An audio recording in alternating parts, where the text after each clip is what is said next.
Yang batuknya nggak sembuh-sembuh, ayo ngantri sini cepetan. Bersama Koko di Melek Sehat.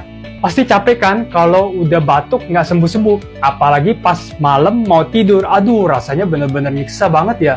Lakukan beberapa gerakan ini ya. Yang pertama, cukup lakukan tepuk-tepuk seperti ini. Sederhana, gampang kan?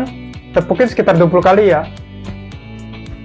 Yang kedua, pijit-pijit di titik sini nih, di bawah leher, di sekitar sini ya. Lakukan pijatan ini sekitar 1-2 menit. Oke?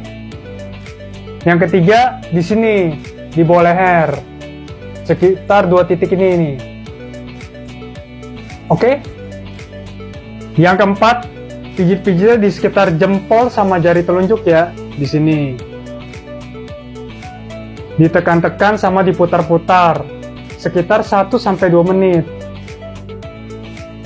Terus yang kelima itu di antara jari tengah dan jari telunjuk ya. Nih. Dipijit-pijit, ditekan-tekan sama diputar-putar sekitar 1-2 menit. Sama satu lagi nih. Titik berikutnya. Dari lipatan tangannya. Sekitar 1 cm juga sama. Dipijit-pijit juga. Nah, cobain ya. Nanti kalau berhasil dan batuknya hilang, jangan lupa untuk komen-komen dan share juga. Biar semuanya pada tahu teknik sederhana ini. Oke?